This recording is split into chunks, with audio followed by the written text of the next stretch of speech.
Hello and welcome back to the Cheltenham Exchange for the final episode of our Lucky 15 Shootout. This evening we've got two special guests, and as you see we've got people from 3 different nations, so this is the Tri-Nations episode. Got myself from England, OJ from Wales, and Scotty the Frenchman. Welcome guys. Thank you. Scotty, thanks for coming on. Really appreciate it. How are you doing? Yeah, thank you for having me. Yeah, very good, thank you. Nice and relaxed weekend. So, yeah, looking forward to this as well. And OJ, how are you getting on? All doing well? Yeah, good. Thanks, Al. Yeah, I can't believe I'm doing this. I said to Scotty earlier, this is like Barnet playing Man United. This could be disastrous.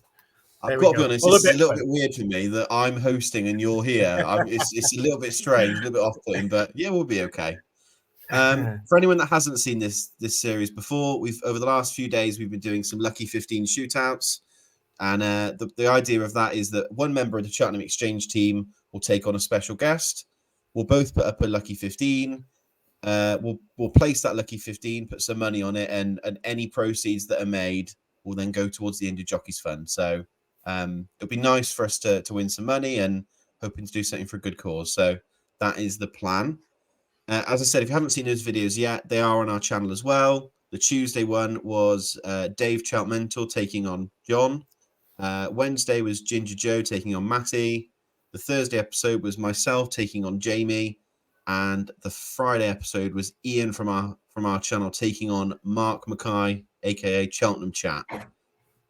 And this episode we have OJ taking on Scotty, and we'll be doing a full festival Lucky 15. So I'll ask each of them to have a pick from each of the days at the festival. So without further ado, Scotty, first question, is your Lucky 15 win only or each way? I went into the kitchen to find my own coffee jar in honor of OJ, but I couldn't find one. So we're going for the coffee shop. I'm going each way for the millions. Each way, going for the millions. Perfect. Good luck, Scotty. So who is your first pick, Scotty, and in what race? Tuesday in the Ultima, the race which you obviously are the messiah for, so try not to show myself up here, but Mr. Ben Pauling, absolutely cracking form. Another big winner today, which fills me with even more confidence. I'm surprised the price hasn't collapsed. 16 to 1 for Twig, who I've been keen on for some time for the race. He's been quite lightly raced over fences and this season ran twice. Finished second behind Wacker Clan, who's got a couple of entries for next week, who I think is quite quietly fancied for a big handicap. And I like just everything about Twig. I know he's a 9-year-old, so like novices and younger horses do okay in the Ultima, but I think this year it's a winnable race. I don't think the superstars in there. You got the likes of Chianti Classico, who's well fancied, but I just like everything about Twig. And he ran last in December in the Coral Gold Trophy at Newbury, finished 11th. I mean, probably a bit classy from that race. There's some good horses in there, but I think this is his level just about. And yeah, he'd be my first pick at 16s each way. And he's probably the one that I've had my eye on for the last 2 months. And hopefully he'll be declared tomorrow on Sunday morning. So 16 to 1 each way Twig. Is he one that you've already got an Ante-Post bet on, Scotty? I do. I've had a single at about 25 to 1. So yeah, I backed 2 for the race. Twig's my main bet and Chianti Classico is my saver. So I'm happy with those 2, but Twig's my main fancy. Just had look, he's had 3 visits to Cheltenham and finished second all 3 times. So he clearly acts on the course, doesn't he? Yeah, I think a bit of better ground as well would help him. So I'm hoping there's not much rain between now and Tuesday. So thank you, Scotty. OJ, who is pick number 1 for yourself? Okay, so anybody who knows my type of betting, I try and look for double figure odds. So I'll clearly be going each way with my coffee jar contribution. However, first of all, similarly, I collapsed then when Scotty said Ultima because I'm also going in the Ultima. You doing Twig as well? No. Although I did have a look, and I mean, Christ, Ben Pauling again today, absolutely on fire. I like the look of Twig, and I like that, Scotty. I've been pretty shameless, to be honest, with my first selection, playing it safe as I could have done. and I've gone with the Goffer, shamelessly following other people. John obviously put him up the other day. Paul Beck's Naiad horse. But they're really, the more I've looked at it, £2 lower than last year behind Correct Rambler and Fast or Slow. It looks like this has been the target, doesn't it? To be honest, all season, and coming back having another crack. Clearly, there could be things very well handicapped below, but with it being each way, I thought it's got to go close. Obviously, talking about last year's ultimately, you have a look, he was very close up with Monbeg Genius, or in fact, I think he was 6 or 7 lengths behind Monbeg Genius, maybe, but there's quite a swing at the weights there, and I can never get John Joe horses right anyway. So yeah, 6 to 1, I thought just about an each way price.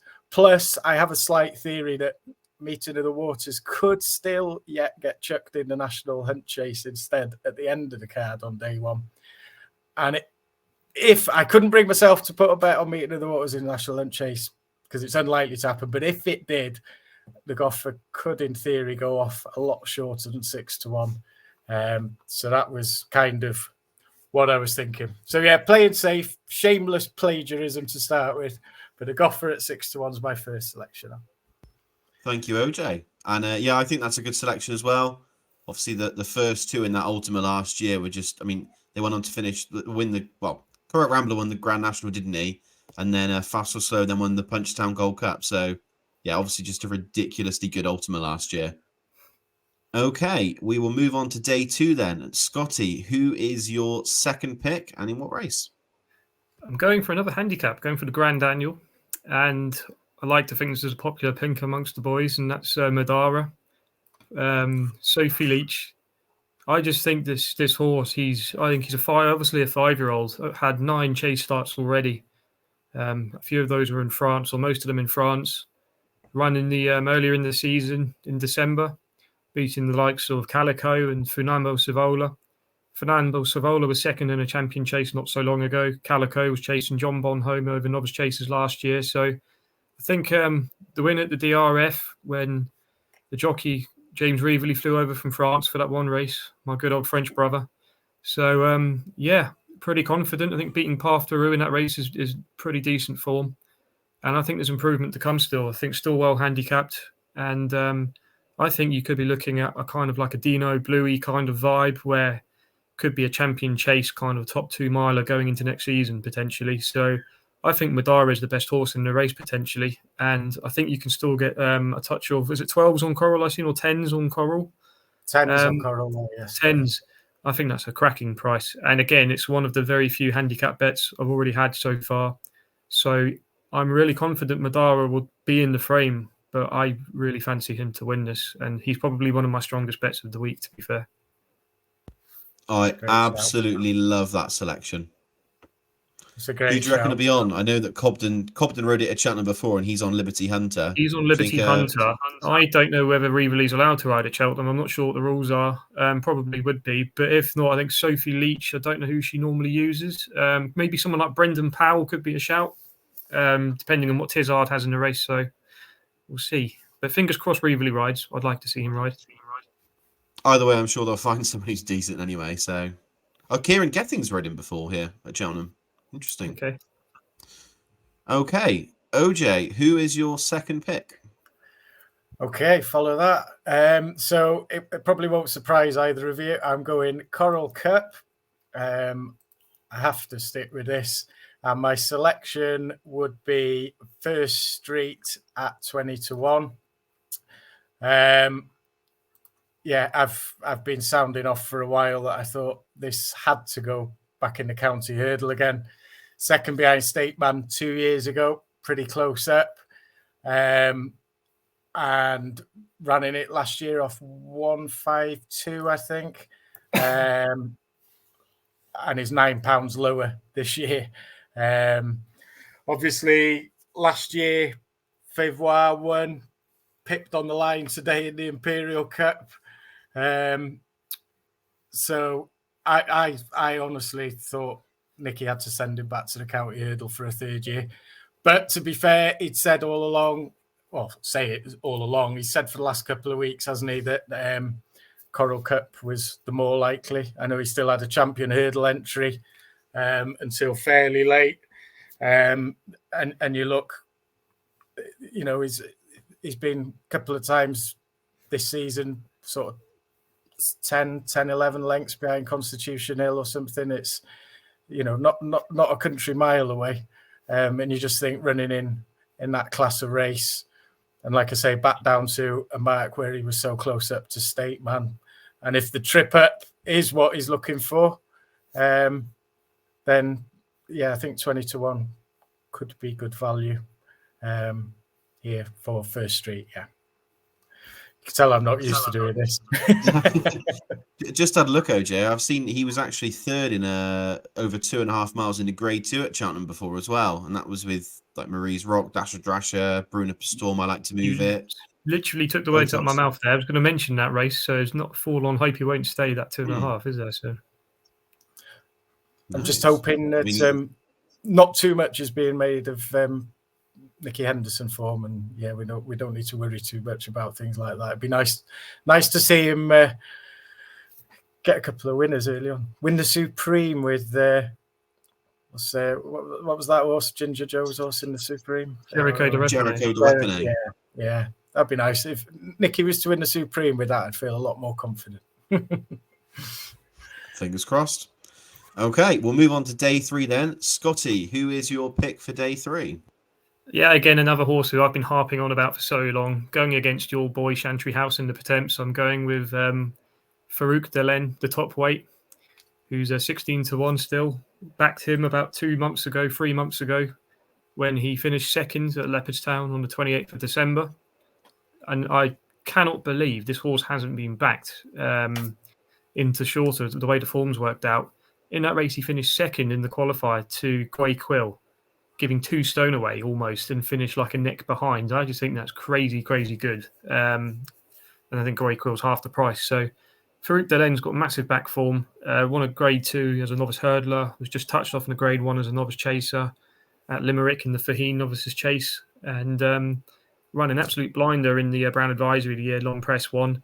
He was travelling like the best horse still when Davy Russell hadn't touched him when he came down. And there was definitely a second place minimum in that. But the only thing that slightly concerns me is potentially the ground. Would he need a bit of soft in the description? That's the only thing that slightly hinders me from going in bigger on him. But Fingal Bay won this off top weight in 2014, I think it was. Top weights do traditionally well in these big handicap hurdles at the festival. Arctic Fire won a county off top weight. In that same race, Lammy Surge was second, who was second top weight, and South Hill Field Theatre, who was second top weight, finished second to Fingal Bay, who was top weight. So I think the best horses still can win off top weights, and I think he's the best horse in the race with Chantry House on ability. And I expect them both to go close, but from the prices, Farouk Delaine for me is still a monster price, and I'm pretty confident he's going to run well. I'm sure they can find a decent £7 claimer as well. But I'm sure Gordon's not short of a few contacts, so I wouldn't worry too much about the weight, Scotty. OJ, who's your third pick? Have a guess.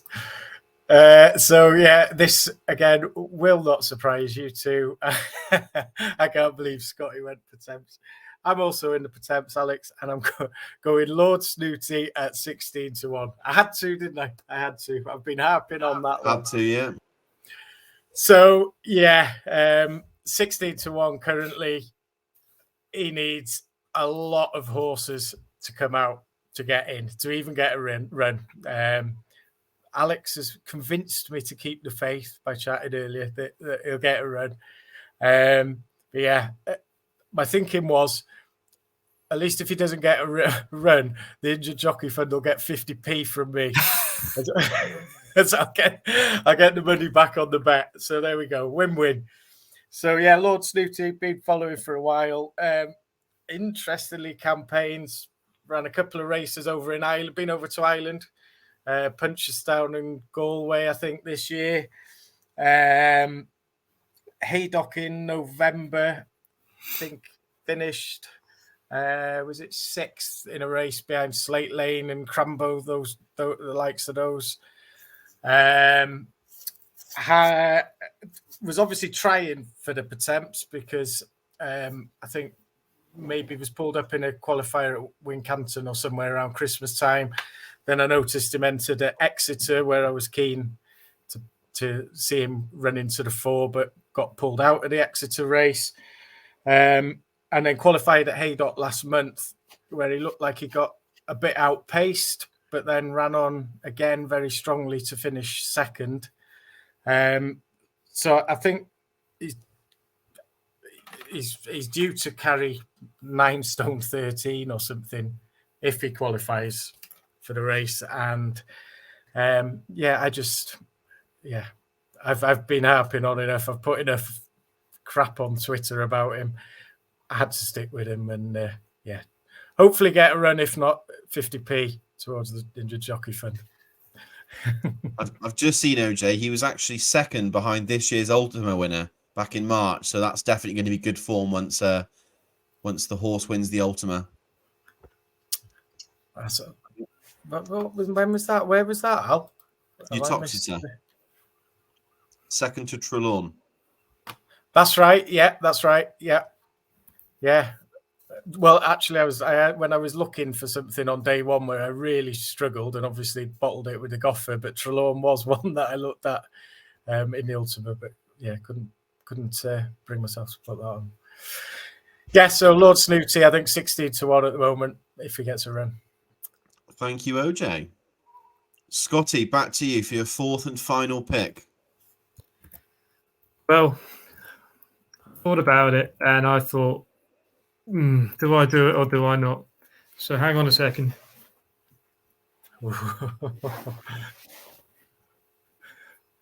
My favourite horse of all time. He goes in the Hunter's Chase. We're going for Sam Crow. We're going to back him. Yes. Each way. I have to do it. They say never bet with your heart, always bet with your head, but throw that out the window. We're just going to back him. And he's 12-1. There's about 18 horses left in the race. I think there's about 4 ahead of him in the betting. Premier Magic, Billoway, Ferns Lock, it's on the line. It's on the line is probably my nap of the festival, but from the each way perspective, Sam Crow, he got round in the National last year. I think he finished 9th or 10th around there. He's been running in point to points. I think his most recent run, he was behind Lifetime Ambition, who he was in the National with last year, who was a Grade 1 horse on his day. And won the March in 2020, beating Faheen and Mellon, another 2 legends of Cheltenham, and won the Ballymore in 2018 when I told everybody in Jersey, everybody in France he'd win that race. So let's hope for one more last little day in the sunshine. And if I get 3 winners, going on to number 4, Sam Crow to bring it home, boys. It's crazy seeing a former Grade 1 winner in this kind of race, isn't it? I just think it's mental. They always say never back the X-Class horses in this race. The likes of Chris's Dream, the Storyteller, they've all ran in it in the last few years and never done anything. But I think Long Run ran in it, didn't he, one year, maybe? I don't think he ran in this. He ran in the National, but he didn't make the Fox Hunters, I don't think. No. Okay. No, I just think the race is going to cut up, and I just think he's got a chance of hitting the frame, so I thought, why not? Love it. Moving on then, OJ, who's your 4th and final pick? Okay, thank you. So my final pick comes in the Martin Pipe. Again, I was scratching around looking for something, but in the end, I plumped for Sonigino in the Martin Pipe. Yes. And do you know what? I actually did think that it was a horse that you liked, Scotty. Did you like for the Boodles? I backed him for the Coral Cup, and he got pulled out. So I was going to back him for this, so I'm glad you said that. So yeah, I mean, he was 4th in the Greatwood, I think, wasn't he, in November, which form of that race looks decent. Obviously, Berico Lord won. I think Go Dante won today. Won the Imperial Cup today. I think he was back in 6th in that race. So it's looked pretty strong form all season. Me and Lion won the King well. Yeah. Yeah. Sonny Gino went on to win at Aintree in December, I think. And I think has he only gone up £3 or something from that race, I think, maybe. It went up from 140 to 143 or something. 143, he's off now. Yeah, I think there was just lots to like. And when I looked earlier, he was actually 16s. He's been clipped in a bit to 14s. Maybe that was after Go Dancy today, possibly. But also when I looked today, I know I shouldn't read too much into it, but with it being Friday and the Racing Post, I've actually got Freddie Gingle. Is Paul Nicholls has jocked Freddie Gingle up already on Sonny Gino in here. And he's a good jockey in my eyes. I think he's got a pretty good record riding for Mr. Nicholls. I think he's up at around 20% win rate when he rides for him. So yeah, I thought 16 to 1, 14 to 1 now. Sonny Gino in the Martin Pipe would be my final selection. Thank you. I'm glad you like that one, Scotty. Yes. Yeah, I was going to say a popular one with Scotty as well. So I'll do a quick final recap of the selection so far then. So for Scotty, we have Twig in the Ultima, Madara in the Grand Annual, Farouk Delen in the Potemps, and his favourite ever horse, Sam Crow in the Fox Hunter's Chase, whatever you want to call it. And OJ has the Goffer in the Ultima, First Street in the Coral Cup, Lord Snooty in the Potemps, and Sonny Gino in the Martin Pipe. Thank you, lads. Really enjoyed that. I'm sure the people watching and viewing from home will have enjoyed it as well. Make sure you like and subscribe. This is the last video we'll be doing before the festival. So best of luck to everyone with your bets. Make sure you win plenty of money and gamble responsibly, because I definitely won't. That's all. Cheers, Al. Cheers, Scotty. Cheers, boys. Thank you.